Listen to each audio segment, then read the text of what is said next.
All right, everyone.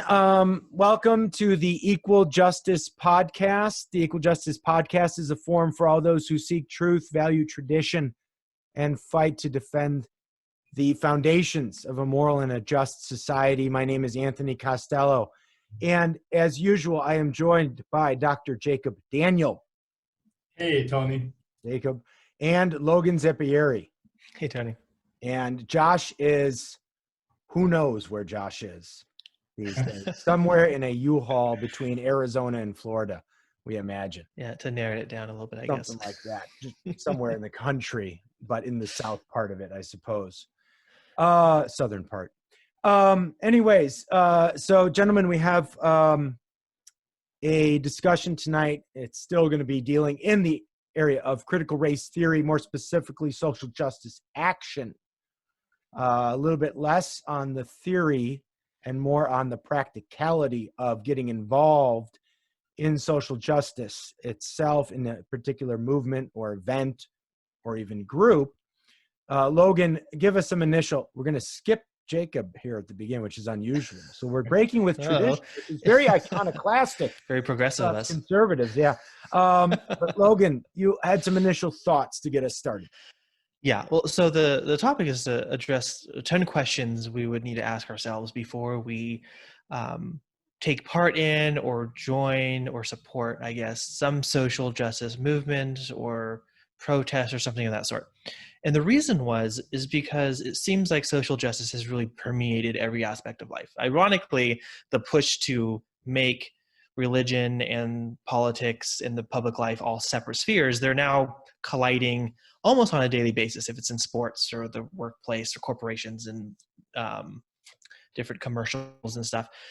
And I think what becomes important, though, is as the social justice spheres begin ramping up, being able to ask the question, okay, or providing, not necessarily asking a question, providing criteria by which you can evaluate yourself and whatever cause that may be. A simple checklist that gets you moving in the right direction and hopefully avoiding the mistakes that are often found in joining a movement too quickly or not asking the right questions and not knowing the scope or breadth of what that movement's doing. Yeah, like the essay or something. And I mean the brown shirts, not like some soccer team or something. Yeah. Although soccer teams, that they got their hooligans as well. Yeah. But to reinforce, Logan, your point about the call, the push for social justice being ubiquitous in culture, so everybody's pressured, every social institution is pressured. And the church is also a social institution, not just a mystical body of Christ, although we should remind ourselves of that. So I will quote directly from Jacques Ellul's book, 1965 book, Propaganda, about this problem that we face in the modern world. And Ellul says this, quote, "It is a matter of reaching and encircling," he's talking about propaganda here, "the whole man and all men. Propaganda tries to surround man by all possible routes in the realm of feelings as well as ideas, by playing on his will or on his needs, through his conscious and his unconscious, assailing him in both his private and his public life. It furnishes him with a complete system for explaining the world and provides immediate incentives to action. We are here in the presence of an organized myth that tries to take hold of the entire person." End quote. Yeah. That's so amazing. Yeah. That, and a little somebody who obviously at that time he was studying Russian communist propaganda was his main, but he had seen Nazi propaganda and Italian fascist propaganda. Yeah. So, and this is what I think we've been warning about.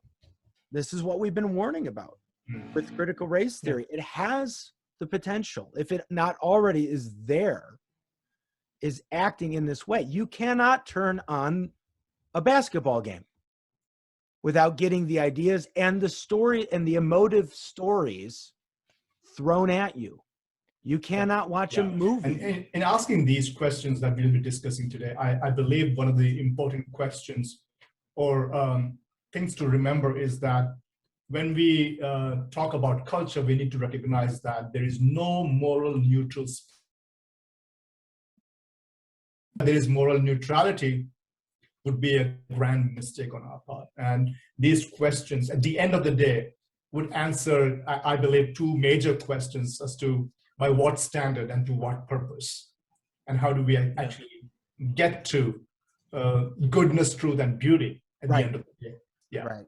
Yeah. So we'll start here, and we'll get back to goodness, truth, and beauty, because I was just listening and re-listening to Al Mohler's interview with Glenn Lowry, something that he said in that interview, and that I pulled a quote out of one of his essays from 2019 that I think is going to be very relevant to that question of truth, goodness, and beauty. Okay, so this was a essay article that I wrote a few years ago, and I just recently updated it. But I think it's still relevant, even though I think we've all advanced a little bit in our knowledge of the issue of social justice and critical race theory. At least I hope so. But the first question I asked basically was this: before, as a Christian, now we're speaking to Christian men and women. Yeah. As a Christian, can you go out and protest a particular issue without making a series of accusations or allegations against others, people, businesses, other groups or institutions, especially if you have not examined the evidence for those accusations yourself to see if they are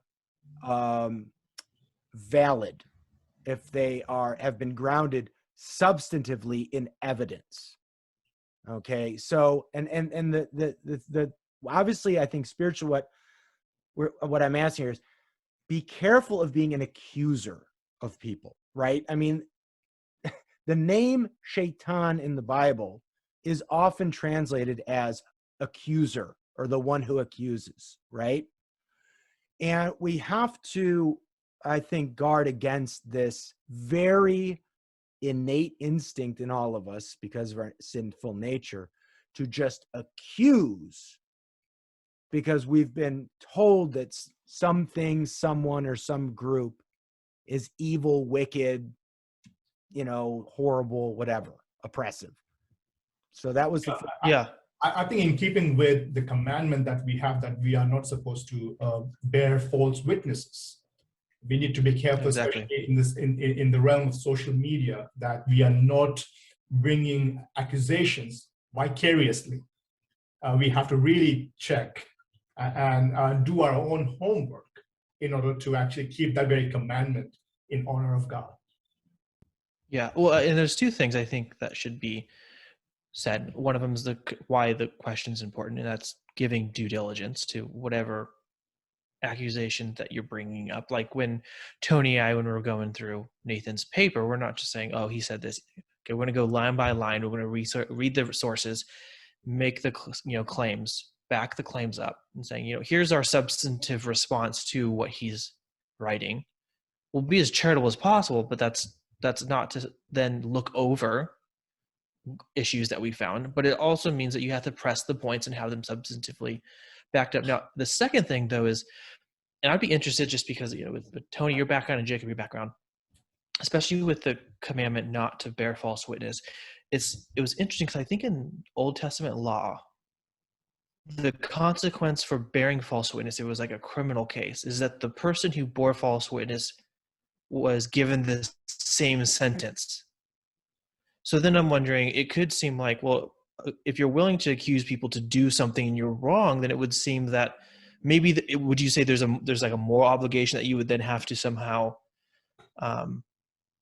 carry the consequence that you're commanding that person to do? So if you're like, oh, well, you need to donate to this charity because you've done all these bad things, and they end up not doing those bad things, are you obligated to now follow through with what you thought should have been their consequence?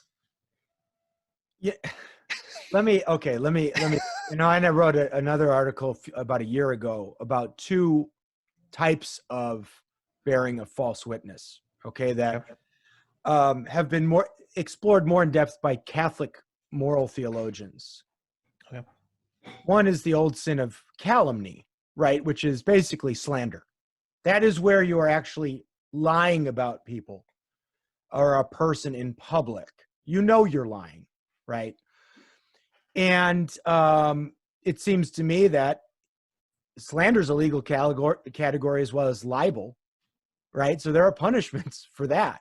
There are punishments for libel and slander in a court of law. So yes, I think if you lie about somebody now, and that would entail that you know you're lying, that you're not just mistaken. But of course, as Christians, we have to make the extra effort to try and be informed so that we can properly discern.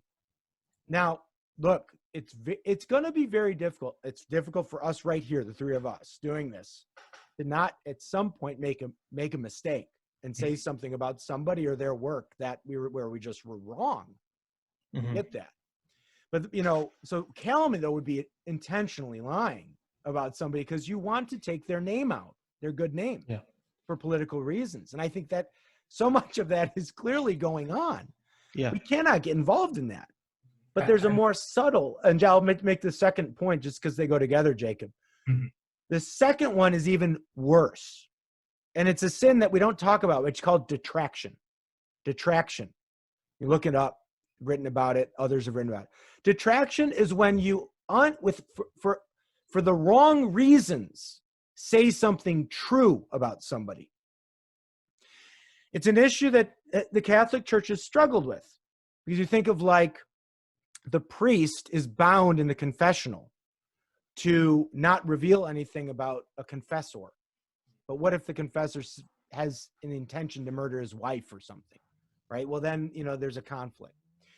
But detraction would be when I know something about somebody, I know it's true. And let's say it's a sin. It's some skeleton they have in their closet. Okay. But I'm not going out there because I want to call them to repentance. I'm revealing their secret because I have my own agenda. I want to take them out.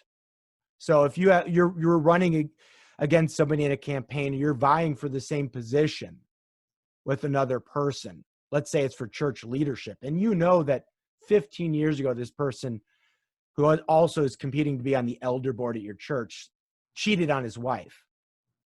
But now you also know that they've reconciled that, but you still bring it up, right? Something like that. It's true. And now everybody else knows about it, even though it had been handled between the man and his wife or something like that, right? But once that's out there, this is the problem with detraction. Calumny, if it's a lie, you can kind of show, hey, this person lied about me. You can kind of show it. And maybe it takes a little while to get your name back. But with detraction, you're telling something true about the person. How does the person recover from that? One person said it's like the proverbial throwing the bag of feathers up into the air and it scatters the feathers everywhere. Well, now who's going to go collect all the feathers up that were scattered by the wind and put in the bag? The thing was true. The person can't say that I never did that. The person, if they're honest, say I did do that. And then it's up to society whether or not they're going to forgive that person, right? Yeah. So that's detraction. And I think we're very susceptible to both. Yeah. And it seems like it's very susceptible to social justice. Well, at least in the political landscape, it's almost de facto oppo research. That's all it is. The opposition research is how can we facilitate the sin of detraction? That's what it is. Jacob, but you wanted to get in there. No, I was just from a biblical standpoint. I think there's a distinction that might help us. The sin and crime; those are two separate categories.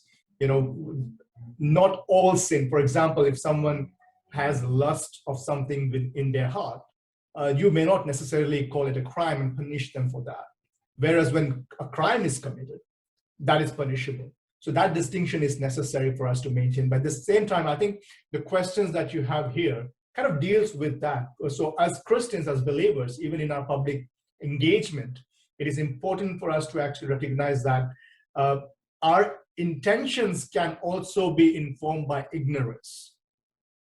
And that's something we need to be careful about. That's why it's so important for us to actually analyze and check the evidences behind the claims that we make. But at the same time, we need to understand that we are also engaging in a collective sphere where, as I mentioned earlier, that we put too much trust on people than on the evidences. So when it comes to engaging, especially in the social media, because I would definitely trust both of you guys, and I definitely know as to where you stand on certain issues and what you are posting and things like that. But even in that, I think there's a need for us to step back and also do our own homework and check as to what I'm doing. I may have good intentions, but do the evidences support the intentions that I have with regards to any subject? And that's an important criteria to have. And you make a good point. I think it's important that we are doing this endeavor as a team, which we hold each other accountable in various ways, intellectually being one of them. Yeah. Right. Now we trust each other. You're not just going to give me a blank check on everything I write or say. You guys are going to check whether or not I'm full of BS or not, which it's amazing how often you guys actually have to do that. But not on this one, audience. These are just questions anyways. Yeah. Well, they should be, soul searching each one. Yeah. And that doesn't mean you can exhaustively know the evidence, right? At some point, and that is the opposite, is that you end up never doing anything because well, it could be wrong.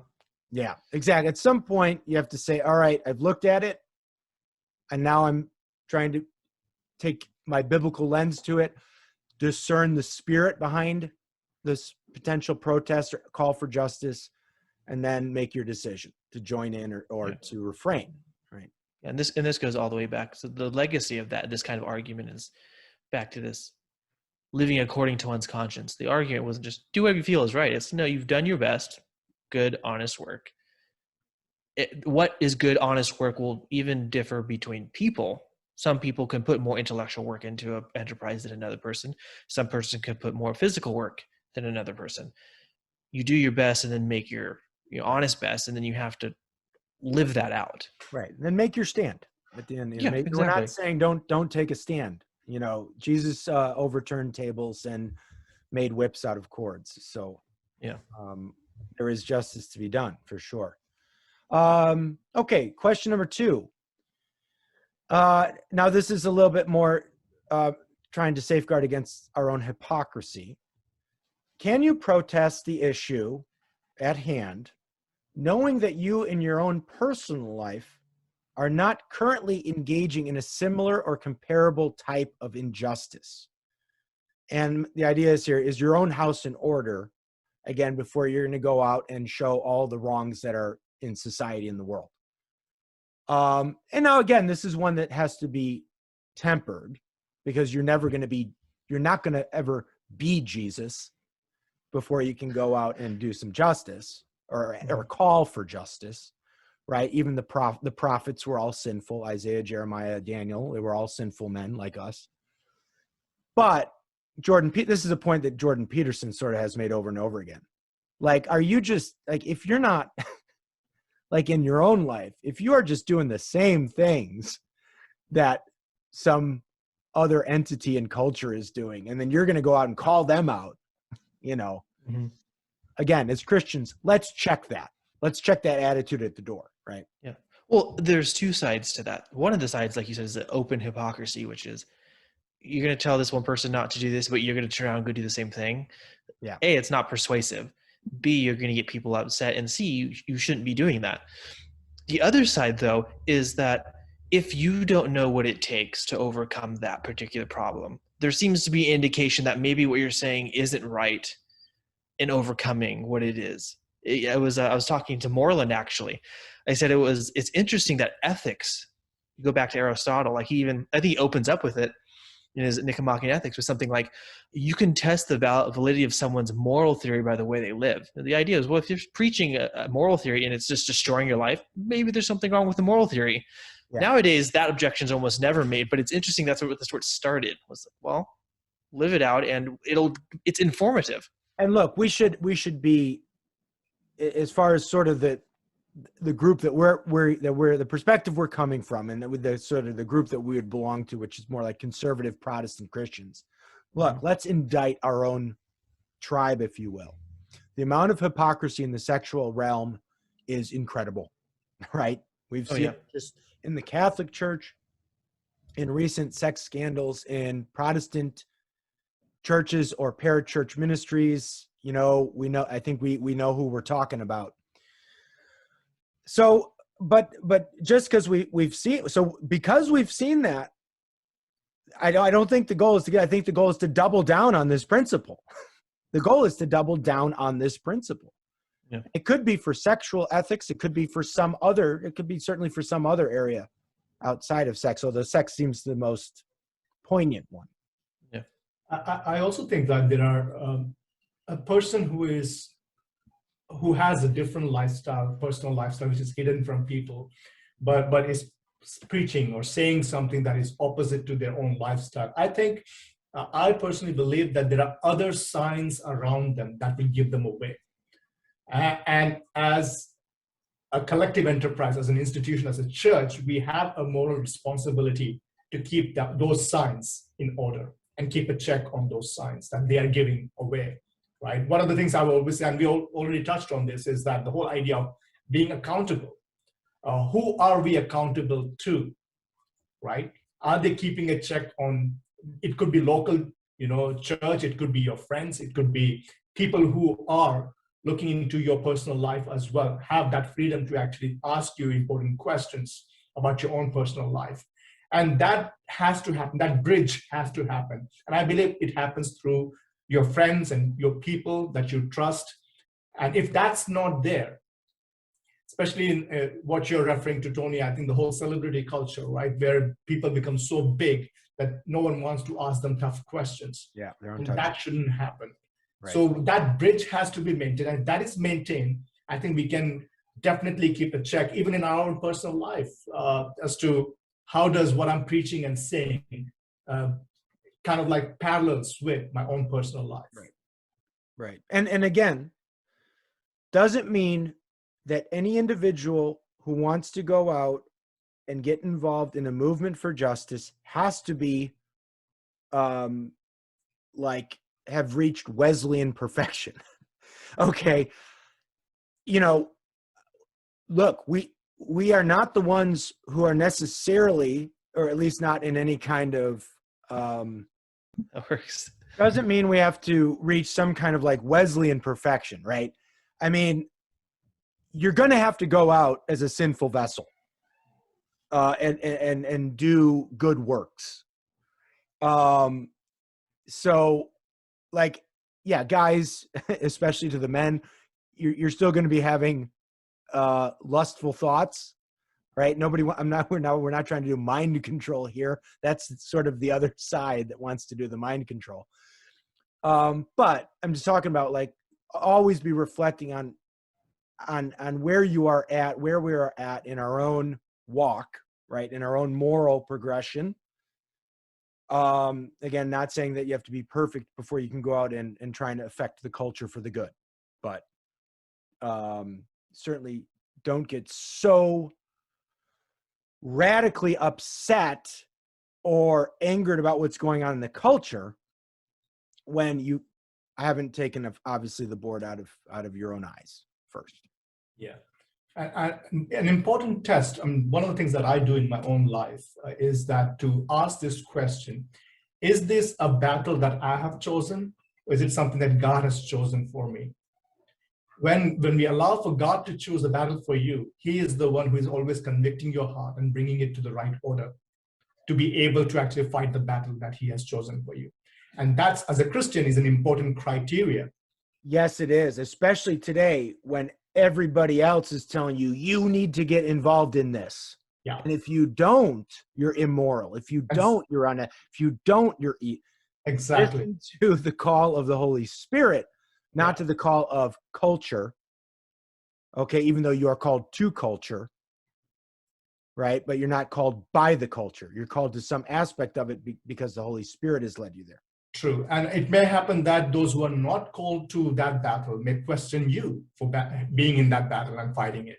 That may also happen. So you would need the boldness and courage to stand your ground and continue the fight. And that can only happen if you know that God has led you to that battle to fight and he's fighting for you. Right. And that's an important criteria. And I think, Tony, you touched on something very important actually in our culture, because what we are seeing is that everyone from everywhere on everything is speaking about. And social media particularly leads us to that kind of place. And we don't have to. We have to really choose as to what we respond to, who we respond to, and why. Yeah. What's the very ultimate goal behind responding or engaging with any issue? Right. Something that we also have to be aware of here, and David French. So I hope I never meet David French in person. Well, I hope I do. I'm sure he's a lovely guy. The other point on this is a little heady, but looking at the individual versus looking at the society. You know, I was talking to our good buddy Lenny Esposito yesterday about this. Again, one almost has the feeling we can look at all of human history either through an Augustinian lens or a Rousseauian lens. And this is something, again, that Carl Trueman sort of implicitly brings out in his book, The Rise and Triumph of the Modern Self. And if we're only looking at society, we're being very much more like Rousseau. Well, because I was born free, but it's society that has put me in these chains, right? We have to start with Augustine. All right. What is the soul of the individual man? What is the heart of man who creates the society, who builds it? We have to start with Augustine, and then we can get to Rousseau once we've looked there first. That, I believe, is the Christian. That's the process for us. It's not the other way around. And an important thing about this very question is also, it's not just only about individual. Even if we see the whole issue with racism, the posture that we are taking is one where we are not vulnerable to make a claim that we can be racist too, right? What we are saying is, we are always pointing to the other, saying that you are racist, or you people, or this particular group is racist, but we are not pointing at our own self. So I think that vulnerability is necessary. Mm-hmm. We need to understand that we are not perfect, as you said, but we are called to be perfect. You know, it's a commandment: be perfect as I am perfect. God would not command us to be something that we can't be. So there is this attitude of being in that process, being vulnerable before God, first of all, and being able to acknowledge that even in our fight with issues, whatever they may be. Okay, so the next question was something like this. When you go out to protest issue X, Y, or Z, is the cause you're advocating for,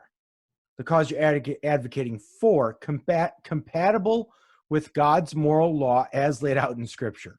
So this is kind of an obvious one. But, you know, we wanted to make I would reference also on this, people want to go back to the interview I did with Cal Beisner on social justice versus biblical justice for a little bit more of a deep dive on the significant differences between this secular kind of social justice and distributive justice and this and that versus a more biblical perspective on what justice is. But, you know, I mean, obviously we'd say, like, there are certainly things that we can get on board with. Anti-sex trafficking movements. You know, Logan did an interview today with, is it Seth Gruber, about the continued fight against legalized abortion. Mm-hmm. Well, just abortion across the board. You know, versus things that sound like they're justice, but they're actually justice from the biblical commands, right? Yeah. I mean, it's naive if we think that there has not been for upwards of 400, almost a good 300 years now, an explicitly anti-biblical intellectual move in the West. Okay, I mean, starting with starting with but going back to a lot to the French Enlightenment thinkers, Voltaire, Rousseau, and so on, Godwin in England and others, that this has been there for centuries. And it continues on, and it's specifically against, you know, on through the 19th and 20th century existentialists like Rousseau, Sartre, and Jean Genet, who have written about explicitly against the biblical morality. That's what they wanted to be liberated from, the biblical commands, and especially the sexual ethic that's found in the Bible. Yeah. So let's be clear about that. Yeah, you talked about God's moral law, and we need to understand one of the mistakes that we can end up doing, especially in a lot of churches we do, is that we dissect so much of the Old Testament law and how it worked out, even the moral law, and kind of like misinterpret our New Testament moral law in light of Christ. And that would be a grave mistake to do, because if you see much of our moral law today, which is even applicable through the judicial law, is nothing but we have drawn so much of general equity of the Old Testament and applied it. So what I would say to people who are engaging in the issues of justice is that to take care of that very fact that we have to see God's moral law within the scripture, not by dissecting the Old Testament moral law as it came about, and also the New Testament moral law, but you have to see them together and make it applicable in and through our lives. Yeah, well, and that's what I think it was, the point you just made, Jacob, is so important, because the question is, I think, as Tony previously stated, is important because it requires at least two things from us. One, it requires you to know what the movement stands for morally. It's not just, you can't just say, oh, you know, they want to help Black people. Great cause. Check. Okay, you got to be specific. What are they asking for? What are they doing? When you get to some of this is what a lot of the objections to BLM organization, even Biola did this. They tried to make there's a distinction between BLM, like Black Lives, and then the organization, because they realized once they looked into the Black Lives Matter organization, there was a lot of moral stuff that was explicitly not suitable for a Christian believer to support. So first, it requires you to know something about the social justice institution or organization movement. The second thing is you also have to kind of know the moral law. This is Sunday school. This is something that the church should be on board with. Is, okay, we need to know God's law, because now we need to see how it functions, or if we're going to support anything. You can't just say support what is biblical and be, okay, what's biblical? I don't know. You got to know something about God's moral law. And this goes with what Jacob was saying about the Old Testament. A lot of laws, it's dry and boring and hard to read through. But what's the upshot of it is you do get to see the moral dynamics that serve in large part the foundation of what you're going to see in the New Testament. Yeah, and I think especially in our time, we're talking a lot about loving the other, right? And which is fundamental to Christian faith. We must love our neighbors as we love ourselves and as we love God. In Galatians chapter 5, verse 14, it's very clear, which says that, it talks about loving our neighbors, and that law is fulfilled in love.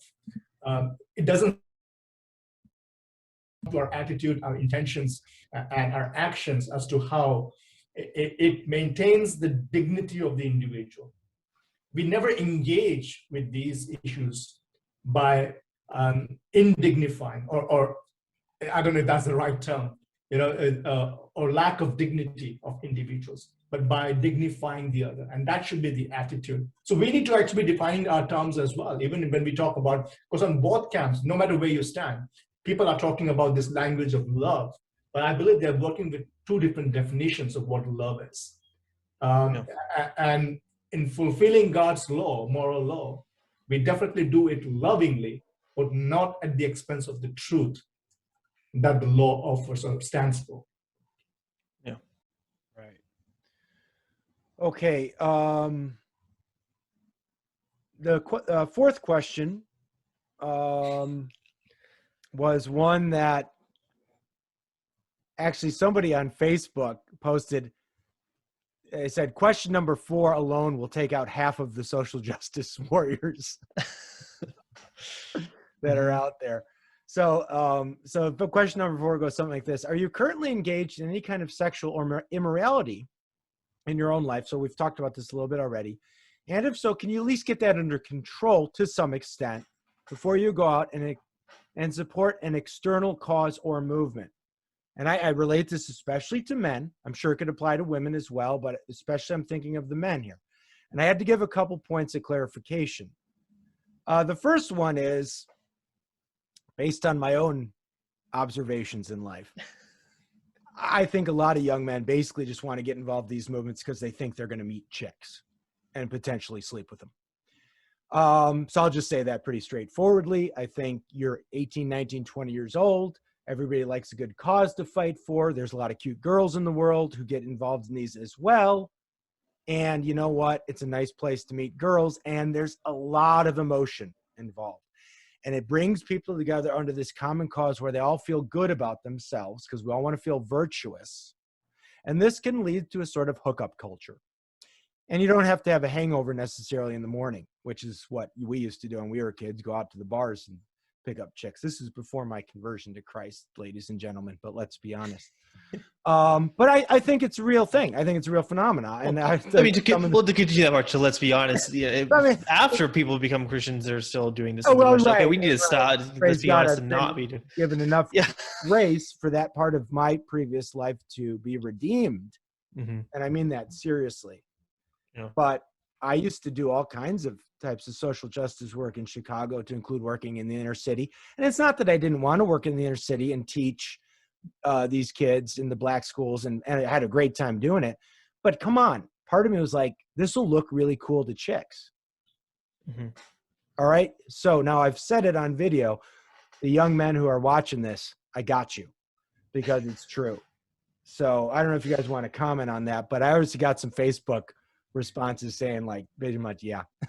I just want to qualify this to our listeners also, that I don't think you're saying that that's the motivation for all people engaging in social justice issues. And I'm just saying it's a motivation to be aware of, and you can have mixed motivations. Yes. I mean, it's fine for young Christian men to go out and find a nice woman.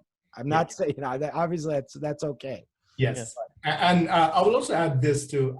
What's happening is that we are reversing the very understanding of scriptures are very clear when it says that God is love. There are two things that it relates with, right? God is love, God is light. What we've done is actually we've reversed it by calling love is God. So in doing so, it is not God setting the boundaries around what it means to love, whereas we are the ones now who define as to what love should look like. And in our culture, particularly, love, when we talk about, is not in any way separate from sexual engagement or sexual, right? So in that regard, yes, definitely. We need to be careful as to how much we have crossed in terms of those boundaries, especially in engaging with issues of justice and injustice. Well, and the other aspect of a lot of the social justice movement, so it's not so much just that we understand the natural inclinations of sinful men and women, especially, I mean, it's not even just younger people, but all people, especially men.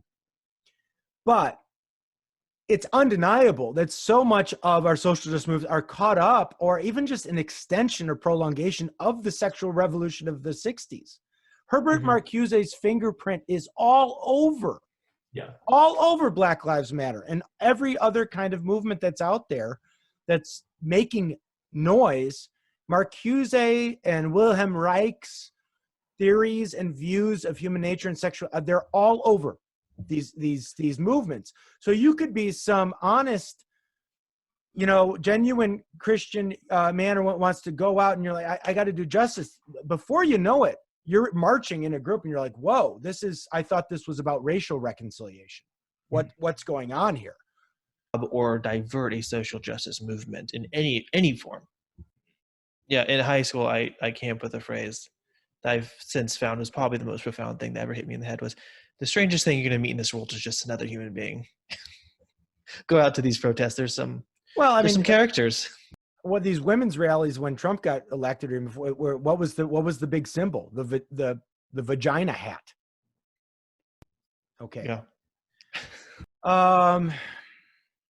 If you find yourself wearing that, you should ask yourself, am I doing this for the right reason?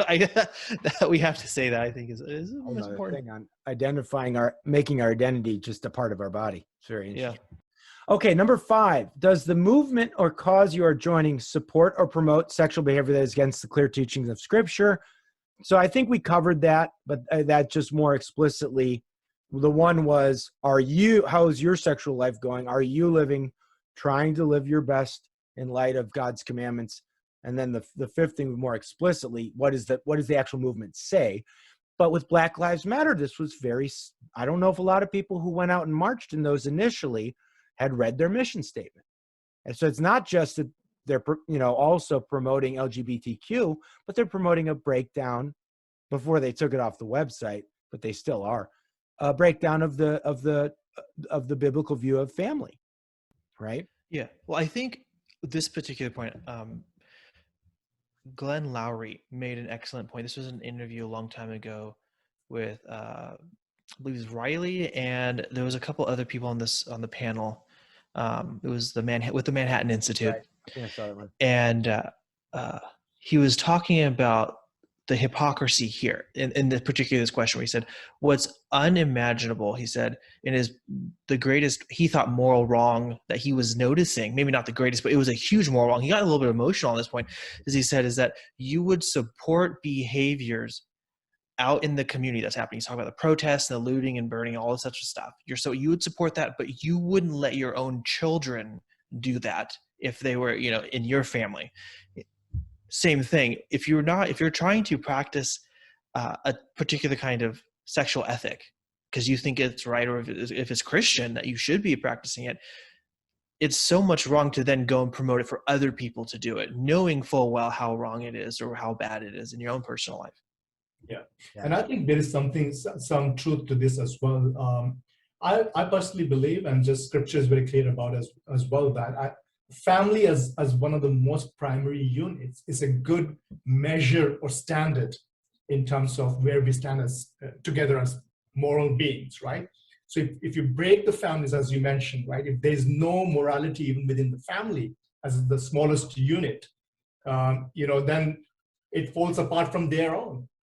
Okay. That's why it is so important for us to be fighting and preserving the very idea of family as a unit where fathers and mothers are involved and children are involved in creating a framework or creating an environment where they actually adopt a certain standard by which they live and flourish. Okay, let me add to that. And again, because we've hit on this so much, but this is so we have to do the anti-propaganda and keep hammering the same point home. And I will reference Glenn Lowry again, and I hope anybody who watches our videos will get to know some of Glenn Lowry's work. The man is brilliant. I don't know exactly what his religious or political views are, but he's a wise voice in the culture on these issues. And I'm sure I don't agree with him on everything, and he would probably set me straight on the things I disagree with him on. But in his interview with Al Mohler from October of last year, in around the 28-minute mark, as Mohler's talking about the idea of subsidiarity. We cannot fix, when things are broken in the home, the idea that at higher levels of the social structures up to government, you're going to be able to fix what happened between a mother and a father and a child. Yeah. It's not going to work. Okay. And he talks about going back to a more traditional system of family and whether or not we can get there. And Mohler Glenn Lowry responded this way.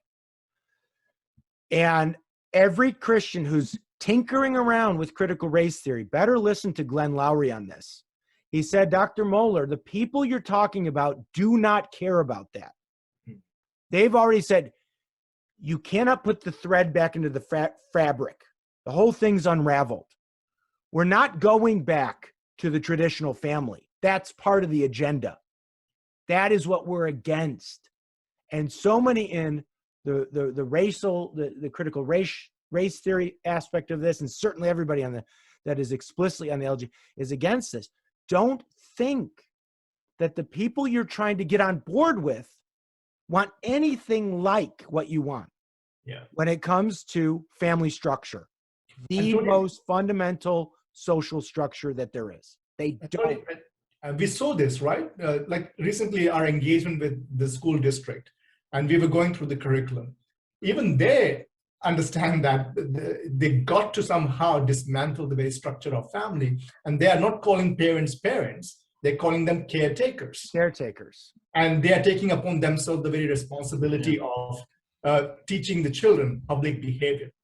let me make this point, and if we have to, we can always do a part 2 on this. This is, I had the interview with David Marshall today, who had been in China for 20 years doing missionary work there. China is the enigma of China is that it's entirely independent civilization. It's a civilization that grew up with, there's no common heritage, like in the West or even the Middle East, right? So when missionaries go to China, it's like going to another planet. They can't talk about Plato and Aristotle and Suetonius or Cicero or whatever, or the book, the Old Testament and the New Testament, and which Islam draws from as well. You have to understand Confucius, and you have to know Lao Tzu and all of these other ancient, and then so it's like going into a foreign world with the gospel, but there's common and there's general revelation. There's these universal things that you have to look for, the things that C.S. Lewis puts at the back of Abolition of Man, right? Yeah. And I think an error that some of our friends in the church are making when they want to latch onto critical race theory is they think they're going into China. We'll find the common ground with the critical race theorists, and then we'll show them how Christ fulfills this, how Christ fulfills this mythos or this ethos that the critical race theorists are talking about. We'll show them how the gospel wrong. Critical race theory is born out of a Christian worldview.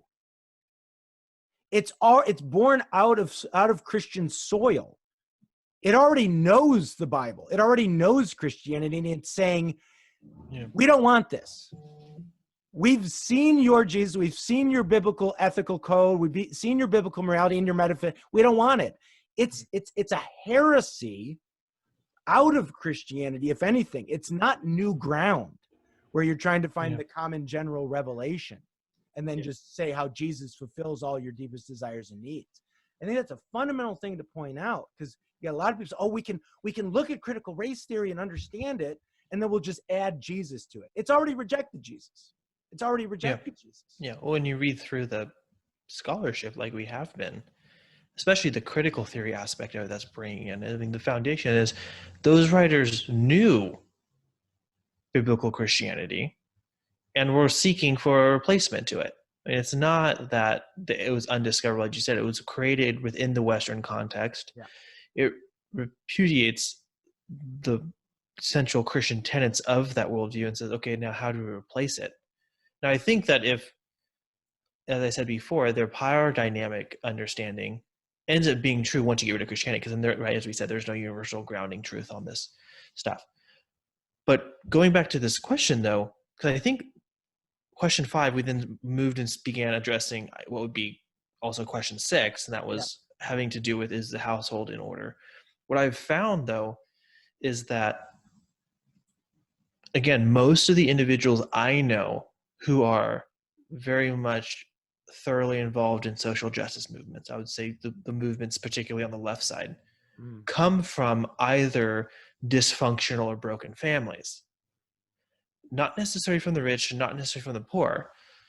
If you see the strong family unit at the rich or the poor, you don't see those same people, if they're in the strong families, going to these social justice rallies or going to these social justice protesting and attacking police cars and so on and so forth. Which it brings seems up a like psychological issue. What are they looking for? What else is the motivation there? Exactly. And we can get the particulars of it. Why do people join gangs? Yeah, I mean, we can get to the particulars of it. It's interesting that I've seen many people, not necessarily even Christians, attribute it to fatherlessness. So when the family breaks and it's the father that's broken, that's when everything goes very bizarre. That's when you get these really radical social justice movements. Even if you go back to even Freudian explanations, like whether or not you agree with all of it, it's all father figure stuff. It's very interesting that it lands on the strength of the father. If the father's strength fails, it seems like psychologically it gets very bizarre and very strange very quickly. Yeah. And I think this is also true with regards to how young people tend to adopt or accept the Marxist ideas and communism, and just kind of like accepting it without questioning and seeing so much good in it. They seem to be abandoning it as soon as they find a job and they're paying their first, getting their first check and seeing how much they're paying on tax. Or if they have children of their own. Or if they have children of their own, exactly. Yeah. So I think there is this kind of disconnect between this realm that we have created, especially among young people, and how they've been taught and being led to a place, I always say a place of oblivion, where they are not just being made to do critical thinking, but they are just made into creatures who would just react and conditioned basically to react in a certain way for a future that people are envisioning. Well, and I don't want to just continue hammering this point, because this is going what Jacob's saying with what Tony's saying. It was also about just coordinating with the people in your immediate family. Yeah. Relationally, to see if they're on board with what you want to go off and fight for. Yeah. Well, it's the cohesion of the family unit. Yeah. And this is where I think I was going to, not necessarily I was going to observe both protests, the ones on the left, ones on the right, just to see what is going on. Because seeing a protest through a news camera lens, you're not getting nearly what's happening. They have their narrative set up. The media is going to do their thing. They're going to spin it. All of them are going to spin it some way. Go there and see what's going on. At least have that observational lens. And what I know, the striking difference, it was, I think, found. It was in Orange County, actually. They had the conservative side, I guess, the right side and the left side protesting, just across the street from each other. And we didn't know about it. And so we actually made a left turn and we were going down the street. And I said, just look at the demographics. Look at the family cohesion. Look at that. On the right side, actually, I saw less Black people, but they're all my age. They're all cussing and yelling and flipping the drivers off. So I looked on the other side of the street, not only more diversity, but you saw children, parents, grandparents. And I said, if you just took all the propaganda out of there, all the signs, all the yelling, screaming, megaphones, what side would you want to be on? I was like, I want to be on the side of all the families, not on the side of just my generation, obviously flipping everyone off. Like there's just a visual manifestation of kind of the deep frustrations, or obvious, it seems like, deep cohesions going on. Yeah, I don't want to put it too much to it's kind of like the Nietzschean, the Dionysian versus the Apollonian impulses in man, but it may be a little bit too, but there is something there about, this desire to destroy, in so many ways, including the use of language. Well, again, it just goes to the question when we ask these questions: is your family? Is your family coherent? It's not just, these aren't just like questions that are just like out of the air, like, oh, it sounds good, it rhetorically sounds great, or it sounds caring. It's like, actually, it seems like they're very important questions, because it actually does. If you have a broken family, the question is, are you trying to win back your family out in the street? That's what we're trying to say. You got to refrain from. And that's part of question 7 as well, which is and this is a little bit more heady, this might be harder for just the average person to think about, but what are the metaphysical and epistemic commitments of the groups that you desire to protest with or alongside of? Now, again, it's not saying you can't. We have we're a lot of people on the same side of this issue with us that are atheists, right? Think like a James Lindsay or Peter Boghossian, John McCourt. So we agree with them on several issues when it comes to this thing. But I don't know if I'm going to go out and protest something with those guys necessarily. I at least want to know where the organizers of a movement or an event, what are their metaphysical commitments? Are they religious, non-religious? How do they understand knowledge? Is knowledge something that we just produce as societies, or is it something and so on and so forth? Just, again, something reflective for people to think about prior to getting involved with a group or an organization, knowing what what their fundamental starting point, what their first things are. Yeah. And it's important to even know what your own first, some people don't even know their own epistemological or metaphysical, and they're just like, oh, it's just whatever. Yeah. Not necessarily bad. philosophy hasn't been taught in public schools for a very long time. Right. And again, it These doesn't mean you have kinds to of have a full reflections. metaphysics for your Christianity worked out. You know, you don't have to be like Rob Coons or Tim Pickavance here. Right. Yeah. Because nobody's got it worked out, their metaphysics worked out in that sense. But the broad brush, like, Yeah. do you think that the individual has an ontological status? If your answer is yes, then some of these collective fundamentals aren't going to work. You think there's a human nature? Yeah, exactly. Or not? And I think as a church, this can be done even if you're not engaging in a thorough philosophical engagement or learning of that sort. If we are true to the doctrines, do we even know what church doctrines are? What does it mean to be a human? What does it mean to be a person made in the image of God, right? That very thing itself will answer a lot of questions.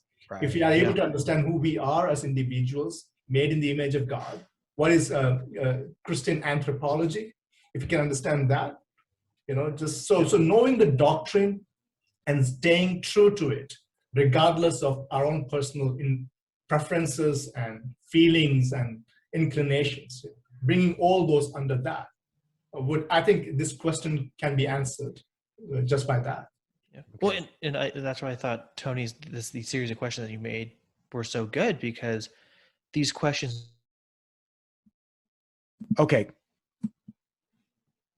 And Tony, this is one of the reasons why I thought that these questions were so good and insightful, is because this could also apply to, say, pastors of a church or leaders of an organization that has a commitment to the community, when they can look at this and go, do I know the metaphysical and epistemological commitments of our church denomination's teachings? If you don't know that, A, you should, and B, you should be able to communicate that properly to your congregation. Good. So the next one, which is question 8, and I thought this was good. I mean, I guess I must have thought it was good. I wrote it and published it. Otherwise, I thought it was, I hope I don't think, boy, this is terrible, but let me write it down anyways and publish it. Does the protest you are engaging in have the potential to actually speak to the people who might be doing injustices? Will it actually draw people into a dialogue with you, or is it just to protest? Is it just to get out there and scream and yell and shout, or just sort of wrest power to some other side? So in other words, is it really a reconciliation movement event, or is it just a spouting off, almost like a revenge or a vengeance thing? Vengeance is the Lord's, not ours. So again, just guarding ourselves against getting involved in something that's all about anger and rage, but that's not really about reconciliation. Yeah. Well, this goes to the point that I brought up on that panel with Jacob about protesting politicians. Like, some of the actions can look very similar, but is the justification just to go after those people that you hate, or is the justification because I love my kids and I want to see them do well and not be psychologically harmed? And so the actions are aligning with a particular method to seek a particular end, which is, let's not harm the kids with this ideology. If you don't have those, then it's not clear that if the aims will be met, or if you'll go beyond the scope of what the injustice was, which would cross into vengeance. Now you're trying to be a punitive action against individual, and so on and so forth. The danger to become our enemy is very real. I saw it in Afghanistan. For as soon as we started losing the first round of guys to the first couple IEDs, what's the natural reaction when you see that kind of injustice? I want to kill all these mother effers, right? I want to roll out into the village and just mow down all these Afghans. They're all the same. So we got to be careful. This is a spiritual battle. So we have to say, look, is this really about, maybe there's an unjust entity out there in the culture. It's doing something unjust. We got to rectify this. How do I not become just as unjust, right? The prophetic nature of this has to. And I think too much of emphasis merely on reconciliation without any basis for reformation wouldn't lead us anywhere. Right. So we may have all the protests that we want to do. We may have groups on either side, but if there is no basis for us to actually talk about the reformation that is necessary, both within and outside, in order to bring about reconciliation, then it will be just, clashing with each other, nothing else. Something that people like some of the voices at the Manhattan Institute keep pointing out, these things won't actually, a lot of this won't actually just resolve the problems. Yeah. The We have turned it head down. Biblically speaking, reformation precedes reconciliation. What we are doing in our culture is we are hoping that reformation would happen as a result of reconciliation. And to do that, we are looking for pathological solutions. We're trying to correct the system. We're trying to do things outwardly without even engaging with the evil within. That is necessary for us to actually have any discussion on reformation. Yeah. Some time ago, I was reading, I think it's Clausewitz. I don't remember who it was particularly. There was a point in my life I was reading a bunch of former military generals or commanders. This one was, if it was Clausewitz, I believe he was in Napoleon's army. And he writes a section where he talks about that the means by which you conduct war sets the terms of victory. In other words, you can't burn and pillage everything and accept just a peaceful resolution. No, there's going to be deep ingrained vendettas. So there's a warning in this question, which is, if you have a particular kind of end, are the means in of themselves de facto going to prevent you from getting there? If it is, then don't do that. That's a good point. I mean, I think people misunderstood von Clausewitz's idea of total war. He didn't mean you do anything. He just meant that the whole society has to be involved in the war effort. But you don't use, it doesn't mean every means to win the war is acceptable. So, if I remember my Clausewitz properly, which whatever. It's been a few years for me. No, I'm just posturing. Number 9, does the protester movement you are engaged in also seek to defend those that are truly the weakest amongst us? And I call this the Mother Teresa principle, because Mother Teresa was known for going into war-torn areas with her team, and she'd not go to just any old place if there was bombardments. Or she'd go to the mental hospitals first. She would get the weakest of the weak out of the danger zone first. The children, the physically and mentally disabled, and the elderly, right? Women and children first. Get off the Titanic. Didn't you just hate that guy who gets on the lifeboat in the what was his name? The rich, arrogant guy. I mean, I have a baby. The one that grabs the kid. Yeah, grabs the kid to get. Okay, let's think about this. Who are the truly marginalized? Who cannot defend themselves at all? And at least take that into consideration before you're going to get, I think, all upset over people who at least have some ability to fight for themselves and succeed and have a healthy and flourishing life. I do a moral priority chart. The unborn first. They can do nothing for themselves. And then I'd put like the severely handicapped and the elderly. Right? Are we doing as much for the elderly as for maybe our racial minorities, but who are at least able-bodied and have homes, and maybe there's economic things that need to be worked out there? But, nobody talks about the elderly. Come on, right? It's not the soup du jour. I mean, assisted suicide, they're front and center. Yeah. Unfortunately, right? Right. So anyways, that was just something I was talking to a professor about this. It was a couple of years ago about immigration and refugee stuff. And this might be a sensitive topic, but it's interesting because it's an argument that I've since kind of pondered over, and I think he was in large part right. He said when they do the refugee, he had a quite lengthy view on refugees in general, but on one particular point he said, the reason why we don't take the men out first, the young men, is because those are the ones that can fight. They help the women and children first, and oftentimes we ignore that. We just, whoever comes will take first.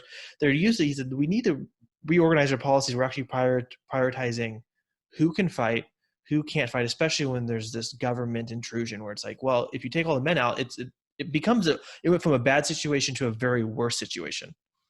Okay, I'm going to say this on video, Logan, you know, because this will invite criticism from our detractors. Look, it's very difficult for me, having seen places like Afghanistan, okay, where the Taliban goes around and beheads people that they don't like. Okay, I was watching one of these chapels at Biola a couple years ago, and it is I said black pastor got up, and he's wearing these very nice clothes. He's got a shawl around his neck, and he starts off his talk on social justice talking about fashion. And then he went into his whole critical race theory sort of spiel and about how marginalized black people are and this and that. And I'm like, look, if you're going to be up there first talking about your nice clothes and your shawl and everything, how you like fashion, and then talking about marginalization and how people are responsible for the racialization and all this stuff. Okay. It's just not going to fly with me. Okay. Until you start with the unborn, until you start with the people who are elderly, severely disabled, because I just see you're not as marginalized as you'd like to present yourself. I'm sorry. It's that simple. And I think I get a little frustrated with that, Jacob. I would say even a little bit of that at the conference at your church, which was a wonderful conference, what I saw, but I even felt there was some of that there.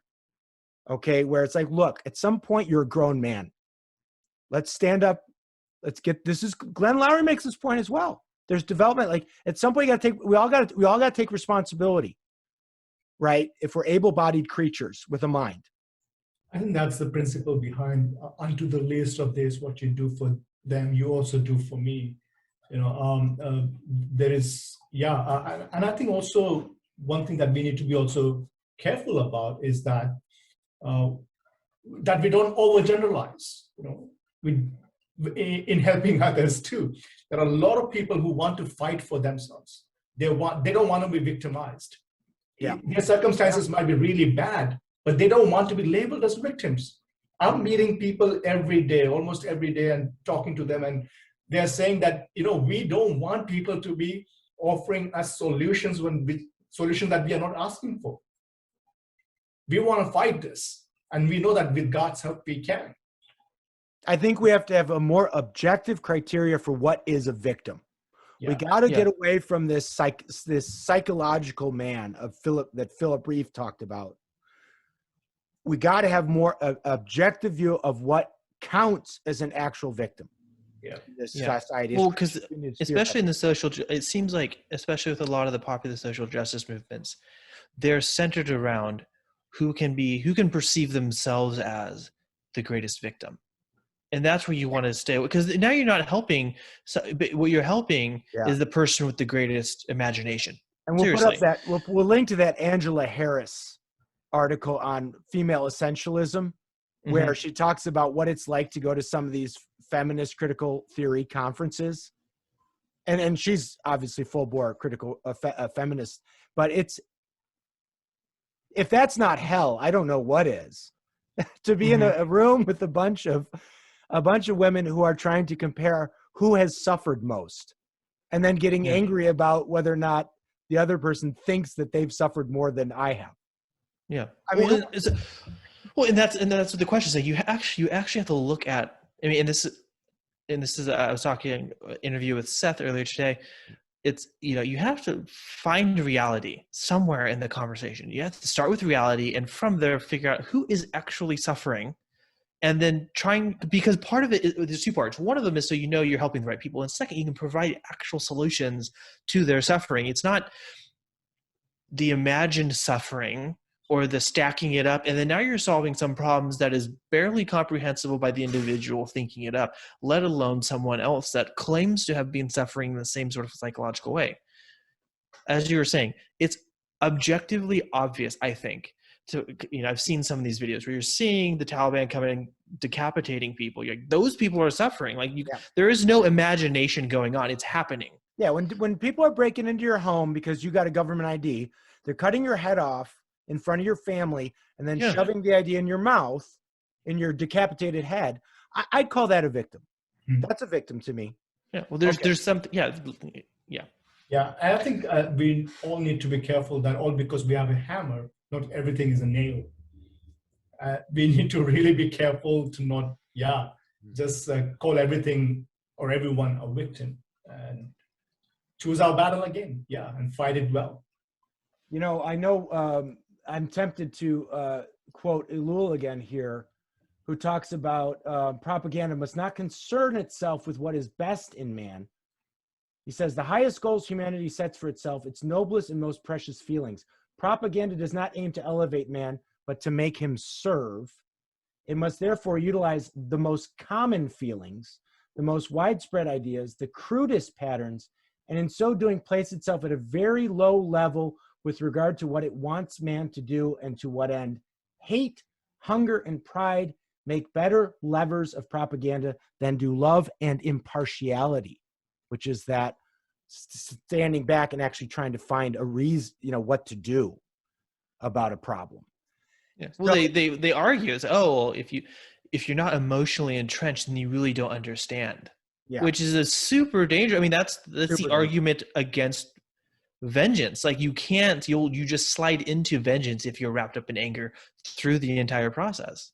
But now it's being viewed as that's the mark of a true patriot for the cause, I guess, is someone who's totally wrapped up in that anger. So we got to wrap up here. It's the 10th question that I put, which that Elul quote leads into nicely about propaganda does not appeal to the best angels of our nature by any means. And it's something that we all want to do is we all want to look or feel like we are good in the eyes of men. Right. So this last question was, can you honestly say to yourself that you are not joining this movement or a particular movement out of a personal desire for popularity, prestige, power, affirmation, acceptance, or of course, financial gain? Founders of Black Lives Matter, who are living rather large, at least one that I know of. In other words, watch out for the devil in your do-goodery. Okay, this is a real serious temptation, one that I also fell into in my younger years of, hey, if I do all these really good outward-looking things, people will like me. I'll look like I sin all I want in my private life, but it's the virtuous. Look at how virtuous I am, everyone. Yeah, Tony, you're so right in this that we have to count the cost that is involved when we really tackle injustice in any way, be it in action or even in speaking or whatever we do, right? If you're not counting the cost, we might be building just our own empire. And at the end of the day, I always say that it has to bring us to our knees, that we are prepared to not just fight with our words and our presence, but also on our knees praying, seeking God's will in the way we are engaging. And I think that is so much necessary. We got to latch onto God's heart and desire because if we assume that it's only our heart that cries out when we see injustice, no, it's God's heart that does. Right. And we have to be seeing everything through the lens of that. And that is so much necessary. The Old Testament prophets initially were very reluctant to go out and preach justice. But once they knew, all right, God's going to get me if I don't do this. Yes. Then, okay. Yeah. There was a few weeks ago, I was preaching a sermon to some high school students actually about the importance of friendship. And I ended with talking to them about, I said, I hope this isn't the only thing you take away, but it's still a valuable thing. I said, a lot of times friendship or the development of friendship is blurred or obfuscated by your need to feel needed or to have meaning. And I said, I'll just tell you, this is how you create slaves, not friends. You produce something that's meaningful or needed by someone else, and you ensure you're the only one that can fulfill that need or that emotional want. and then you get something congratulatory. You feel you get the meaningful. I'm part of this person's life, and they need me, and they need me, and I need them, and it becomes a very vicious and horrible relationship.